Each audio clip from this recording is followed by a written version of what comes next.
دا 154 सरकारी पटरी कैसे पढ़ते हाँ वो घराना कितने और है कितना जरूर करना लगा سورة البقرة آية نمبر 154 أعوذ بالله من الشيطان الرجيم بسم الله الرحمن الرحيم ولا تقولوا لمن يقتل في سبيل الله أموات بل أحياء ولكن لا تشعرون صدق الله العظيم.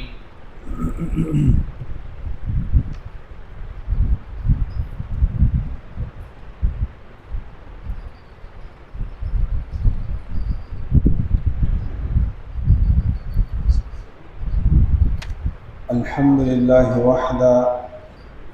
والصلاة والسلام على من لا نبي بعد أما بعد قال الله تعالى في محكم كتابه أعوذ بالله من الشيطان الرجيم بسم الله الرحمن الرحيم ولا تقولوا لمن يقتل في سبيل الله أموات بل أحياء ولكن لا تشعرون. د دین مخکې آیات کې الله تعالی فرمایل چې یا ایها الذین آمنوا استعینوا بالصبر والصلاة، اے مؤمنانو د الله نه مدد طلب کړئ په صبر او په مانځه باندې. وصلی الله تعالی دا صبر یو نمونه ذکر کړي او اصل کې د شان نزول لاو چې د عالم اسلام او د کوپر په منځ کې چې اولنۍ کما غزا شوی و هغه د بدر غزا و او په هغه د بدر په غزا کې په صحابه کرامو کې سوار له صحابه کرام د سیو چې هغه شهیدان شو. امام رازی رحمه الله فرمایي چې سته من المهاجرین و ثمانیه من الانصار، شپږ صحابه کرام د مهاجرین هغه صحابه ته ویل کېږي چې هغه د مکه معظمه نه هجرت کړي د مدینه منوره ته، دا مهاجر دي. او انصار هغه صحابه کرام دي چې هغه د مخکنه په مدینه منوره کې اوسېږي او د دې صحابه استقبال وکړو، دا غوي سره خېګړه وکړه. نو دا اصل کې د بدر په دې غزا کې د کافرانو نه 50 کسان مردار شوي او 50 یې نیولي، خو د مسلمانانو نه سوار له صحابه کرام کې نه شهیدان شوي. نو پای کې شپږ صحابه کرام مهاجر او اته صحابه کرام د انصار نو. د مهاجرینو نه یو عبید الله ابن الحارث ابن عبد المطلب، د عبد المطلب نو سید عبید الله دا غنوم دی. دیم عمرو ابن ابي وقاص دا صحابي او دا مهاجر او چې د شهید شو. ذو الشمالین دا یو صحابي او چې دیم شهید شو. عمرو ابن نفیلا دیم شهید شو. عامر ابن بکر مهجا بن عبد الله، دا شپږ صحابه کرام د سیو چې دا مهاجر صحابه دي شهیدان شوي. په انصارو کې سعید ابن خیثمه، قیس ابن المنذر، زید ابن الحارث، تمیم ابن الحمام، رافع، حارثه ابن سراقه، معوذ ابن عفرا او عوف ابن عفرا. دا اته صحابه کرام چې کوم دي نو دوی د انصارو چې دوی شهیدان شوي. او دا عجیبه خبره ده چې په دې جنگ کې درې رونم هغه په غزا کې شریک شوي. یو معوذ ابن عفرا دی، یو عوف ابن عفرا دی او یو معاذ ابن عفرا دی. عام طور باندې بتا سوریدلی معاذ او معوذ یا معاذ او معوذ، خو یو په دې کې عوف دی. د دوی درې رونو د شکل دوی دی اوله د میدان ته وتل و د خپل مور وتوي بنت عفرا، دا د عربو یو لوی نره زنانه و. ورته وی چې تاسو ما د دې لپاره پاللې چې د اسلام په کار راشي او نن د اسلام اولنۍ غزا ده. نو ګوره یو خود سده چې د نبی رسول الله والسلام دی پاو کوي پټلک باندې چې میدان پرې نه دی او بل وته دا وی چې ګوره کما ته چرته پته ولګیدا چې د شانم غشه خړلې دی، نو ګوره به بخم نه پیدا کنه بخم کله خبر شوما چې د مخ نه لګیدلې یعنی بیا به درنه خوشاله نه. دا الله تعالی قدرت ته د سیو ګوره چې کله دا په میدان کې مخامخ کېدل نو دا عوف ابن عفرا چې دنو د مشر او دا معاذ او دا معوذ چې دنو دی کشران صحابه کرام او چې کله دوی اطلاع و نبی له صلوات و سلام په یو ځای کې دوی را واپس کړه مدینه منوره کې دا ځای وسم شته چې نبی له سلام د لخر جایزه غستا یو جمعات پکې جوړل سپینه مناره د لری نخکاری د قضیه کې صحابه کرام حالات معلوم کړه نو دوی ته ویره تاسو واپس شئ تاسو ماشومان یې د معاذ وته وی زه خو مشر یم ما ځان سره بوزي نو د معاویز وته وی نبی له سلام ته چې کته دې بوزي نو د مشر دې خو مالې په پهلوانۍ باندې راولځه نو کما روانه شو دی بیا وای و خپل ورته په غوږ کې وی چې ما تاسو هم بوزي خو ما ته ځان راوچو چې ما بوزي نو هغه چې راوچو نبی له سلام په پوه شو چې دا صحابه کرام د پاتې کېدو نه نو دوی درې ونه په میدان کې شریک شوي دي او د الله تعالی قدرت دا ده چې دا معاذ بن عفرا چې دی نو د روسته شهید شوی دی په میدان کې لګېدلی دی زخمی دی خو وروسته بیا یو ورځ بیا بعد شهید شوی دی او په دې یو میدان کې د یو مور د دو بچي عوف ابن عفرا او معوذ دې دواړه په دې میدان بدر کې دوی شهیدان شوي نو چې کله وایي دا خلک راتلل او دا مور یې د بدر نه بهر ولاړه نو د خلکو نه به تاسو کوو چې د نبی له صلوات و سلام سهل دی مسلمانان په سهل کې جنگ وګټلې شو او بایدلې شو سهالت دی و چا وته وی چې استغفار غزوه شهید شوی دی او په ابن عفرا و دی وی چې ان لله و انا الیه راجعون دا زوی ته پوس نه کوم د نبی له سلام ته پوس کوم و بیا د یو بل قافله راغله نو هغه وته وی چې هغه معوذ هم شهید شوی دی استغفار بل زوی و انا لله و انا الیه راجعون خدای نبی له سلام مبارک سهال دی و بیا د چاوی چې هغه بل زوی دی زخمی دی او شهادت ته نږدې دی بس وی د الله تعالی خو خدا د الله تعالی کار دی چې الله تعالی څنګه غواړي دا خو خدا زما په رضا ده او نبی له سلام څنګه دی و چا وته چې نبی له سلام په خیریت کې دی و دا ډېر زیاته خوشاله شو بیا یو ورځ بعد بیا د بل زم شي عجیب خلق دی لکه دام د الله تعالی مخلوق او دام زنانوي او دوی له الله تعالی زړه ورکړو درې ځامن ځوانان ځامن هغه په یو په دوه ورځو کې درې ځوانان هغه شهیدان شو و بیا به دا خبره کوله چیرې بس کنور اسم نه کنا او د قیامت پرز باندې به الله تعالی ما تواز وکي کنا چې د دریو شهیدانو نور را پاسه او میدان ته حاضر شو دم زما د پر ډیر نو چې کله د بدر د غزا وشوه و ډیرو خلکو به کې دوی لکه خصوصا منافقان چې مړه د صحابه کرامو په دنیا کې هم د صحیح ژوند تیر نه کو او دا د استمر شو جو خبره ختم شو او پته نه کې چلته بو سره سکیږي و الله تعالی دا آیاتونه نازل کړي چې دسه مکو ولا تقولوا لمن يقتل في سبيل الله اموات هغه خلکو ته مړم موایي چې زما په لار کې وجل شي مړ وطن نه وایي دا ولدي له اعزاز ور بل احیاء بلکې دوی ژوند دي ولكن لا تشعرون لیکن تاسو په نه پوهیږئ شعور په تاسو کې نشته علماء چې د بل احیاء نه خبر معلومیږي چې دا شهیدان خلق چې دینو د الله په نسبت باندې ژوند دي او دې مطلب دا دی چې د ایصال ثواب رسیږي بلکې هر مسلمان چې کله دې قبر ته ورکوس کړي شي نو دینه مخې دا خبر واوري چې انسان کله په دې قبر کې خودل شي بلکې د قبر نه انسان چې وفات شو نه د برزخی ژوندۍ شروع شو کله به انسان په قبر کې خودل شي کله به استکی وبويسي او د سر بلاش ملاو نشي کله به میان خوري کله په دماکه کې والوزي خلک دې انسان چې د وفات شو نه د برزخی ژوندۍ شروع شو وس کچرته کې د ذرات د مې په خېټه کې دي کله د ذرات پاوا کې الوتی دي او کچرته کې د اوبو وړي دي نو په دې ټول صورتونو کې د روح چې کوم دی د مسلمان دا نو دا علیین ترسیږي پاسمانونو کې یو ځای دا روح الته کې لاړ شي او د جسم د ذرات چې په هر ځای کې دي که په اوبو کې دي که په اور کې دي که په بره کې دي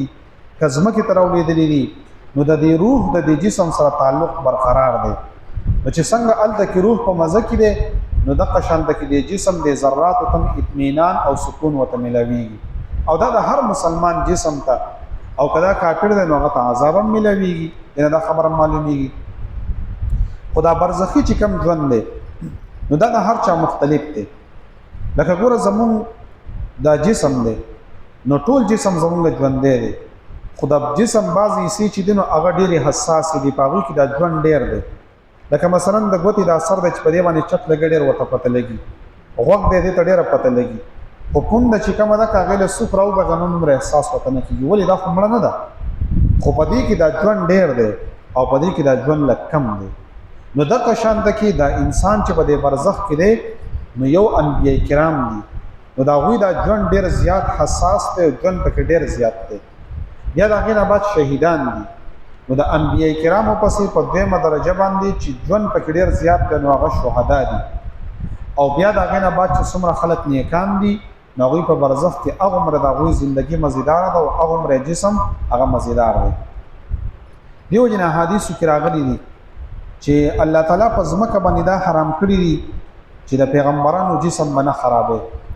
او د قشان د کې د شهیدانو چې کوم جسمونه دي هغه په ځمکه نه خرابې خو عام طور باندې کله کله په مشاهده کې راشي چې یو شهید وي او چې خلک راپورته کې د ځمکې نه هغه به خراب شوی ځمکه به خورلې داغي وجدار علماء و چې یو کې دی چې ادب د نیت کې پرخو او دا شهادت صحیح نه نو ځکه د ځمکه خراب کړی یو دوی مدد چې الله تعالی چې ته فرمایي یا د احادیث کې جرازي چې ځمکه به نه خرابوي او دینه مطلب دا چې ډیره موده به نه خرابوي نو چې ډیره زیاته موده به تیر شو خراب شو نو خیر دی ځکه چې سم موده خو نه دی خراب کړی دریم د حدیث مطلب دا دی چې ګوره د ځمکه خو نه خرابوي د ځمکې ذرات نه خرابوي او په دې ځمکه کې نورم د سداتونه شته په دې ځمکه کې نورم د اجزا شته چې هغه د انسان د جسم خرابوي نو کې خراب کو نو څوک په دې نه وي چې را دې شهید نه دی او د الله په نسبت مرتبه ولا نه دی چې ولې د ځمکه خراب کو نو ما تاسو ته حدیث هغه مطلبونه ذکر کړل کنه نور د صحابه کرامو په دور کې عمرو بن جموح دا یو صحابي دی او عبید الله بن جبیر دا صحابه کرام راويستو او دا په یو ځای باندې یو علاقه کې خدای کې دا دی راويستو نو 46 سال بعد راويستو او بالکل د سي تازه پراتو تاریخ لیکلي دی بالکل تازه پراتو چینه ته اقشند کې میدا د امیر معاویه رضی الله تعالی عنہ په دور کې هغه یو ځای کې نهر تیرو د احد د شهدا چې کم دي وای دا پکې راوتی او د احد د شهدا او په هغه ټیم کې ډیر زیات وخت شوی وای امیر معاویه رضی الله تعالی عنہ قسم راو غوښتل چې تاسو راو غوري چې څوک پیژنې نو بعض صحابه کرام په هغه ټیم کې موجود وو د نبی صلی الله علیه وسلم د تر چو حضرت حمزه وای دې بکم راوته او نور صحابه کرام مو وای چا ولې د سلاس فرلون وای بالکل ینه تازه بيدا او د سی بوې کوله کده مشکو په شان د کې د مسکو په شان د کې مزیدار بوې کو او تازه پراتو نو دینه دا خبره معلومیږي چې ګوره ډېر شهیدان بسي چې داغو روحونه داغو جسمونه هغه نه خرابي او کپرس کدي سو شو چې خراب شوی نو لکه انسان به بدګماني نه کوي ځکه کې دې شي چې د ځمکه نور اجزا خراب کړي کې دې شي الله تعالی ته حکم کړی چې د کرامت ز خلق نه ښکارا کوم نو خرابې کزمکه نو خیر به بدی کې خبره تر نشته دغه شان کو وسره ته قبر ورولېدو او یو انسان ته چاراو وستو او هغه خراب شوی یا پوزه سولې دلی وا یا تندې نو څوک بدګماني نه کوي چې لازمه خراب کړي دي ایبه خیر دی لازمه کې تم الله تعالی حکم کړی دی نو الله تعالی ولا چې نعمتونه ورکړي ولا په هر حال کې ورکول شي دا خبره مقصد می دا دی چې کوم انسان ژوند دی یو انسان برابرو جسم یې ټیکو جو خبره او کټیک نو بدګماني به څوک په انسان باندې هغه نه کوي په دیو جن حدیث شریف کې راغلی دی چې الله تعالی به دې ځمکې ته وایي او په دې ځمکه کې چې دا کم چنجري چې تا د قران مجید چې کم حافظ دی نو دا غوړه جسم مخره او دا جسم مخربو وای دا چنجي او دا ځمکه وای الله تعالی ته وایي چې کیف آکل لحمه وکلامک فی جوفه څنګه بزاد د جسم خراب کما او ستا کلام د پسینه کې موجود دی نو څنګه به خراب کړي د دې وجنه احادیث کې راغلي دي چې مؤذن انسان شو د قشاند کې د قران مجید حافظ شو نیک انسان صدیق انسان شهید انسان د ځمکه چې دغه نه خرابوي ولغه وجه چې الله تعالی وایي چې ګورا ولا تقولوا لمن يقتل في سبيل الله اموات وی تمړه موای بل احیاء بلکې دوی ژوند دي ولکن لا تشعرون لیکن تاسو نه پوهیږئ دینه دا خبره معلومیږي چې مسلمان هغه په قبر کې چې دینو هغه ته د اعمال ثواب ملوي ځکه الله تعالی فرمایي بل احیاء بلکې دوی هغه ژوند دي. نو که انسان دی او مسلمان پسې صدقه وکي نو باقاعده دی مړی ته هغه ثواب ملويږي او هغه ته پته لګي چې د انسان زما پسې صدقه وکړه.